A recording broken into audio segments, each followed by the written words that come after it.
ప్రజలందరికీ నమస్కారం. నేను దారా సాంబయ్య, సీనియర్ బీజేపీ నాయకుడిని. ఫిబ్రవరి నెల శుభాకాంక్షలు అందరికీ. ముఖ్యంగా ఈరోజు మన కేంద్ర బడ్జెట్ పార్లమెంట్లో ప్రవేశపెట్టబడుతుంది. కేంద్ర బడ్జెట్ యొక్క ఉద్దేశాలు, లక్ష్యాలు, గమ్యాలు అన్నీ కూడా చూస్తే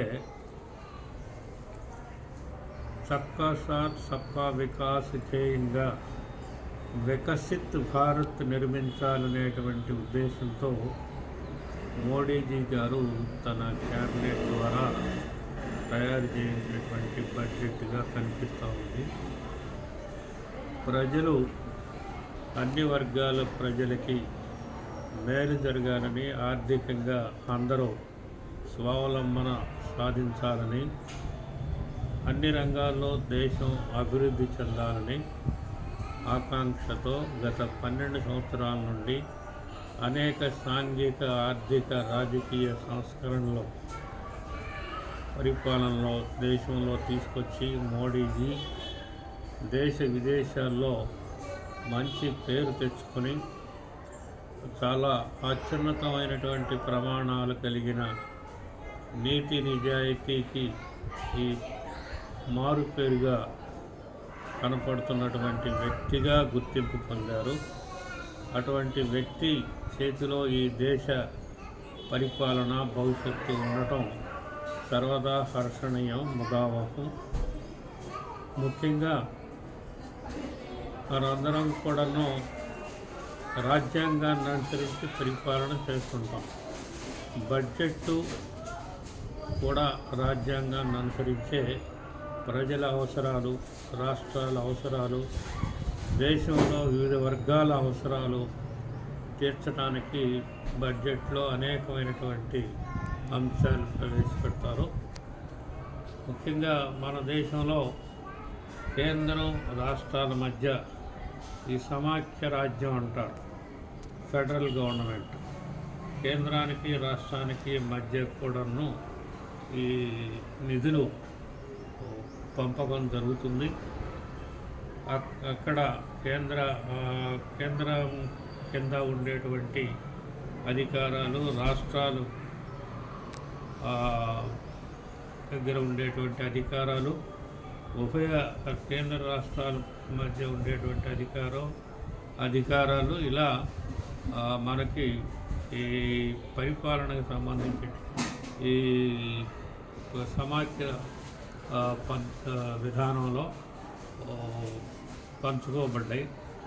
అందరూ కూడాను వారి విధులు ఈ విధానాల ద్వారా నిర్వహిస్తూ ఉన్నారు.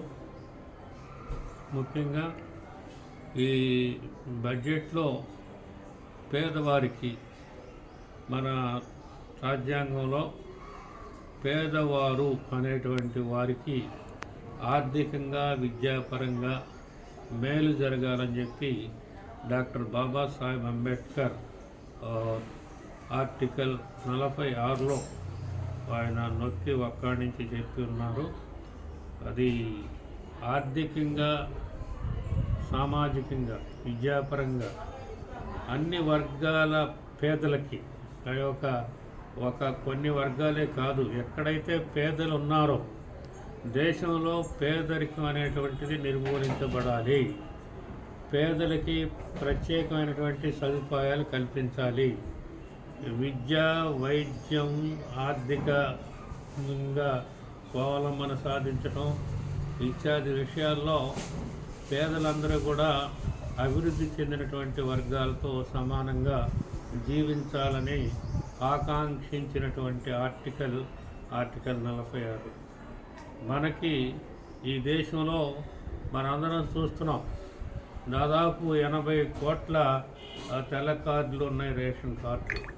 అంటే ఇంతమందికి 5 కేజీలు బియ్యం, 5 కేజీలు గోధుమ ఇస్తున్నారు. ఇది పేదరికాన్ని నిర్మూలించడానికి, పేదలకి కొంతవరకు ఒక గౌరవంగా జీవించడానికి ఇచ్చేటువంటి చేయూత అని చెప్పి కూడా మనం అనుకోవచ్చు. ఇది ఈ 82 కోట్ల తెల్ల కార్డులు పూర్తిగా ఎప్పుడైతే జీరోకి వస్తాయో, సున్నాకి వస్తాయో, ఒక్క తెల్ల కార్డు కూడా లేకుండా పోతుందో అప్పుడే మనం వికసిత్ భారత్ అనేటువంటి లక్ష్యాన్ని సాధించిన వాళ్ళం అవుతాం. కాబట్టి కేంద్రంలో, రాష్ట్రంలో పాలనలో ఉన్నటువంటి వాళ్ళు, ప్రజాప్రతినిధులు, కింది స్థాయి నుండి వార్డు మెంబర్, సర్పంచ్ దగ్గర నుండి ప్రధానమంత్రి, రాష్ట్రపతి వరకు అందరూ కూడాను రాజ్యాంగంలో ఏమి అంశాలు ఉన్నాయి, వాటిని ఎలా అమలు చేయాలి, ప్రజలకి కొన్ని వర్గాలకి ప్రత్యేక సదుపాయాలు ఉన్నాయి, అవి వాళ్ళకి అందుతున్నాయా లేదా, అందకపోతే ఎందుకు అందటం లేదు, ఎవరు కారకులు, ఇవన్నీ కూడాను అధ్యయనం చేసి ఈ ప్రజలకి వారి యొక్క ఆర్థిక అవసరాలు తీరేలాగా చూడాల్సినటువంటి బాధ్యత ప్రజాప్రతినిధుల పైన ఉంది. నా అభిప్రాయం, నేను గత 50 సంవత్సరాలుగా ప్రజా జీవితంలో, ఉద్యోగంలో కానీ రాజకీయాల్లో కానీ ఉన్నాను. ప్రతి సంవత్సరం బడ్జెట్ ప్రవేశపెట్టినప్పుడల్లా కేంద్ర రాష్ట్ర ప్రభుత్వాలు పేదరిక నిర్మూలన అంటారు, లేదంటే కొన్ని ఆర్థిక రాయితీలు అంటారు, కొన్ని వర్గాలకు కొన్ని ప్రయోజనాలు కలిగించేటువంటి విధానాలు రూపొందిస్తుంటారు. ఇవన్నీ కూడాను ఇన్నాళ్ళు అయినప్పటికీ 76 ఏళ్ల రాజ్యాంగ అమలులో ప్రతి సంవత్సరం పాడిందే పాటరా అన్నట్టుగా ఇదే చెప్తూ వస్తున్నారు. కానీ పేదరికం నిర్మూలించబడలేదు. పేదరికం నిర్మూలించబడకపోవడానికి కారణం ఎవరైతే రాజ్యం ఏలుతున్నారో వాళ్ళకి చిత్తశుద్ధి లేకపోవటం. వారు ఎవరైనా కావచ్చు, ప్రజాప్రతినిధులు, వారి ముందు 100 మంది శ్రేయోరాజ్యం, మన రాజ్యాంగ పెద్దలు ఈ దేశంలో ఉన్నటువంటి అనేక రకాలైనటువంటి సాంఘిక దురాచారాలు, మూఢాచారాలు, అనాచారాలు, తర్వాత అసమానతలు, ఈ వర్ణ వ్యవస్థ వల్ల కానీ కుల వ్యవస్థ వల్ల కానీ వచ్చినటువంటి అసమానతలు, ఈ సమాజంలో జమీందారీ వ్యవస్థ వల్ల కానీ, పాలెగాళ్ల వ్యవస్థ వల్ల కానీ, లేక ఇంతకుముందు ఈ దేశాన్ని పరిపాలించినటువంటి బ్రిటిష్ కానీ, లేకుంటే అంతకుముందు పరిపాలించినటువంటి వారు కానీ, వాళ్ళు సృష్టించి పోయినటువంటి వ్యవస్థల ద్వారా వచ్చినటువంటి అవకతవకలు, అసమానతలు అన్నీ కూడా దృష్టిలో పెట్టుకొని రాజ్యాంగాన్ని వీళ్ళు రూపొందించడం జరిగింది. ఈ రాజ్యాంగాన్ని యొక్క ముఖ్య లక్షణం ఏంటంటే సామాజిక న్యాయం, సమానత్వం, స్వేచ్ఛ, సమానత్వం. ఈ 4 స్తంభాల మీద భారత రాజ్యాంగ సౌధం నిర్మించబడింది.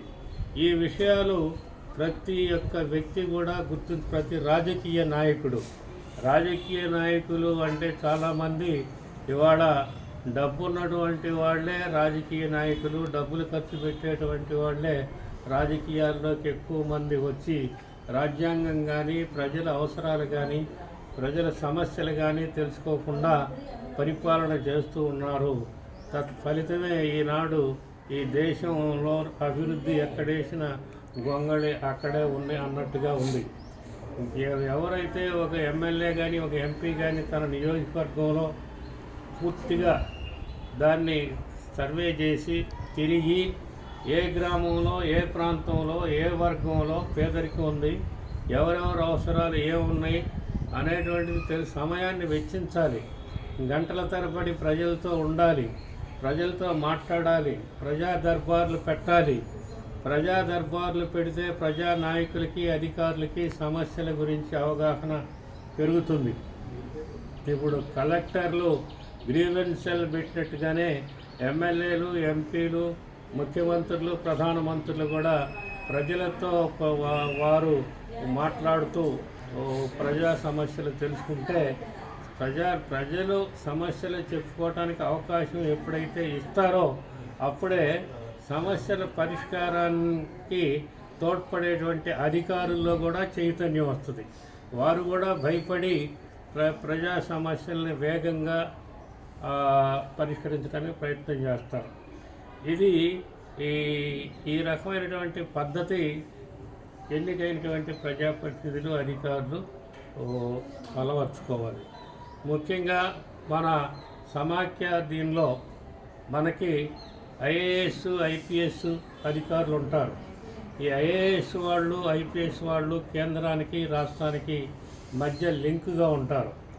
ఇక్కడ ఆంధ్రదేశంలో మన దేశంలో, మన రాష్ట్రంలో కానీ ఇతర రాష్ట్రాల్లో కానీ ప్రతి ఒక్క శాఖకి ఒక ప్రిన్సిపల్ సెక్రటరీ, అన్ని శాఖలకు కలిపి ప్రభుత్వం మొత్తానికి ఒక చీఫ్ సెక్రటరీ, ప్రధాన కార్యదర్శి ఉంటారు. వారికి కలెక్టర్ల ద్వారా ఇక్కడ పరిపాలనా సంబంధమైనటువంటి విషయాలన్నీ కూడా నివేదించబడతాయి. వారు అక్కడ ప్రతి ఈ శాఖకి సంబంధించినటువంటి ముఖ్య కార్యదర్శి ఆ శాఖకు సంబంధించినటువంటి విషయాలన్నీ కూడాను ప్రధాన కార్యదర్శికి నివేదిస్తారు. ప్రధాన కార్యదర్శి అవన్నీ కూడాను వాటిని స్థిరీకరించి మొత్తం యొక్క నివేదికని కేంద్రానికి, కేంద్ర క్యాబినెట్ కార్యదర్శి, కేంద్రంలో ముఖ్య కార్యదర్శికి పంపిస్తారు. వారు ప్రధానమంత్రికి, తర్వాత ఇతర సంబంధిత మంత్రులకి పంపించి వారి ద్వారా ఆయా శాఖల్లో ఆయా రాష్ట్రాల్లో ఉన్నటువంటి సమస్యల్ని పరిష్కరించడానికి ప్రయత్నం చేస్తారు.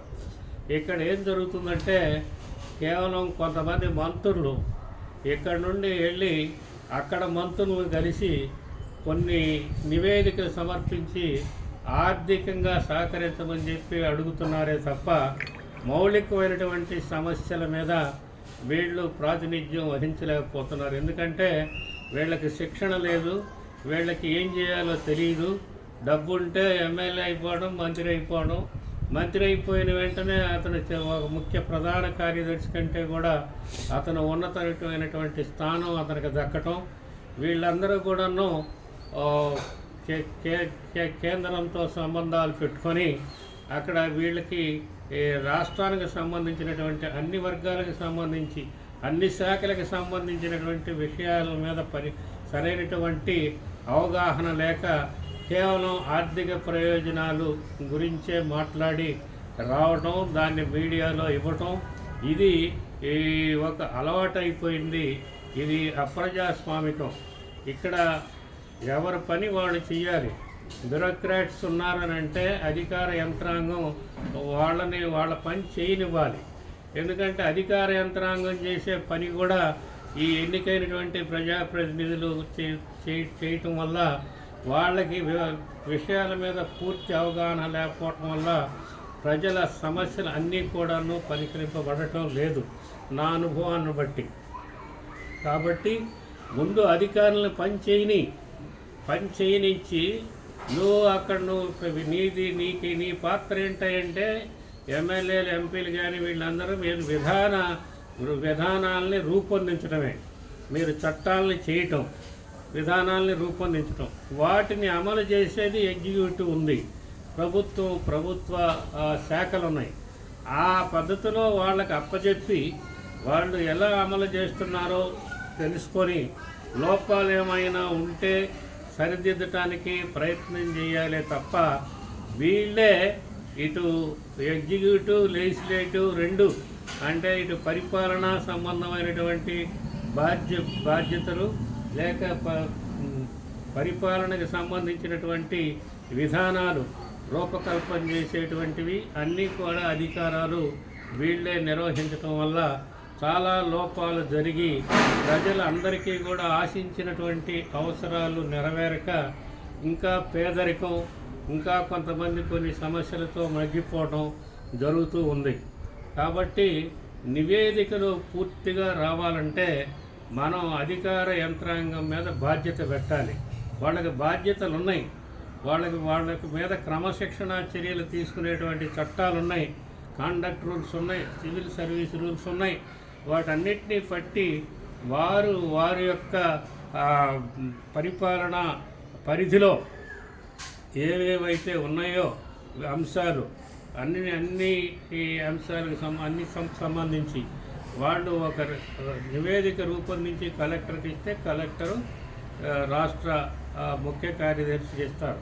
ఇలాగా ఒక పరస్పర సహకారంతో పరిపాలనా యంత్రాంగం, తర్వాత మంత్రులు వీళ్ళందరూ పరస్పర సహకారంతో పనిచేయకుండా కేవలం నియోజకవర్గంలో ఎమ్మెల్యేలు ఎంపీలు ఏం చేస్తున్నారు, ముఖ్యంగా బదిలీల విషయం వచ్చేటప్పటికి వాళ్ళు చెప్పిన వాళ్ళకి, ఎవరైతే పరిపాలనలో ఉంటారో వాళ్ళు చెప్పిన వాళ్ళకి, ఈ పరిపాలనలో ఎమ్మెల్యే చెప్పినాడు వచ్చి పరిపాలనలో సీట్లో కూర్చుంటే వాడు ఆ ఎమ్మెల్యే చెప్పినట్టే చేస్తాడు. ప్రజలందరికీ కూడా అనుకూలంగా ఇది ప్రజామోదంగా పని చేయలేడు. మనం చూస్తున్నాం, నేను ఎమ్మెల్యే అయిన దగ్గర నుండి చూస్తున్నాను, ఆ తర్వాత చూస్తున్నాను ఈ అధికారాలు అనేటువంటివి, ఈ అధికారులకు ఉండేటువంటి అధికారాలు ఎమ్మెల్యేలు ఎంపీలు మంత్రులు చేజిక్కించుకొని ముఖ్యంగా ఈ బదిలీల విషయంలో కానీ లేకుంటే వ్యవస్థలు నడిపించడంలో విషయంలో కానీ పోలీస్ యంత్రాంగాన్ని రెవెన్యూ యంత్రాంగాన్ని ఉపయోగించుకునే విషయంలో కానీ ఇవన్నీ కూడాను చూస్తూ ఉంటే ప్రజాస్వామ్యం రాజ్యాంగ పెద్దలు ఆశించినట్టుగా ఎవరు విధులు వాళ్ళు నిర్వహించేటువంటి అవకాశం లేకుండా ఇవాళ 76 సంవత్సరాలు అయినప్పటికీ కూడాను సమస్యలు చాలా అలాగే ఉన్నాయి. పేదరికం అలాగే మిగిలిపోయింది. అందువల్ల 80 కోట్ల మంది పేదలు ఉన్నారని చెప్పి కార్డులు ఇచ్చి ఇంకా అదే పనిలో ఉన్నారు. 1 సంవత్సరం కాదు 2 ఒక్క తెల్ల కార్డు కూడా లేనప్పుడే వికసిత్ భారత్ మనం సాధించినట్టు. కాబట్టి ఈ దిశలో బడ్జెట్ అయితే మనం ప్రధానమంత్రి గారి యొక్క సహచరుల్లో కొందరు చాలా నిజాయితీగా పనిచేసినప్పటికీ కూడా వాళ్ళు కష్టపడి దేశ విదేశాల్లో తిరిగి ఈ దేశానికి సంబంధించినటువంటి సమస్యల పైకి తీసుకొస్తున్నప్పటికీ వాళ్ళు వాటిని పరిష్కరించడానికి కృషి చేస్తున్నప్పటికీ దేశ గౌరవాన్ని పెంచడానికి కృషి చేస్తున్నప్పటికీ తగిన సహకారం ప్రజల నుండి అందాలంటే మధ్యలో ఉండేటువంటి కొంతమంది నాయకులు సహకరించకపోగా వీళ్ళు కువిమర్శలు చేస్తూ ఈ పరిపాలన దక్షత ఉన్నటువంటి వాళ్ళను కూడాను నిర్వీర్యం చేయడానికి ప్రయత్నం చేస్తూ ఉన్నారు. ఈ ముఖ్యంగా ప్రజాస్వామ్యంలో మనం చూస్తున్నాం, గత 5-6 ఏళ్ల నుండి బూతులు పర్వం, ఎమ్మెల్యేలు బూతులు తిట్టడం, మళ్ళీ అవతల ఇంకొక ఎమ్మెల్యే బూతులు తిట్టడం, అసెంబ్లీలో బూతులు తిట్టడం. అసలు ఈ సంస్కృతి ప్రజాస్వామ్యం అంటే high level of honesty and honour is the essential requisite of successful functioning of democracy. High level of honesty and honour, these are the qualities that are required for achieving desired results in democracy. నిజాయితీ నీతి అనేటువంటిది చాలా ముఖ్యం ప్రజాస్వామ్యంలో.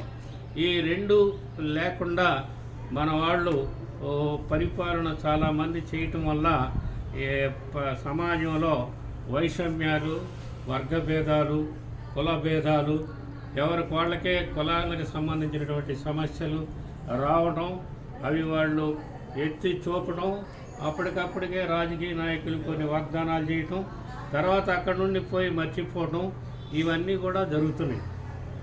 ఇవాళ భూములు కూడా రాష్ట్రంలో మనకి 1953లో ఆంధ్ర రాష్ట్రం ఏర్పడ్డప్పుడు భూములు ఎలా ఉన్నాయి, ఇప్పుడు ఎలా ఉన్నాయి, ఎవరి కింద ఉన్నాయి, ఆక్రమణలు ఏంటి, ఇలాంటివన్నీ కూడాను మళ్ళీ భూమి మీద సమగ్రమైనటువంటి సర్వే జరిపించి భూముల మీద తగాదాలు రాకుండా చూడాల్సినటువంటి అవసరం ప్రభుత్వానికి ఉంది.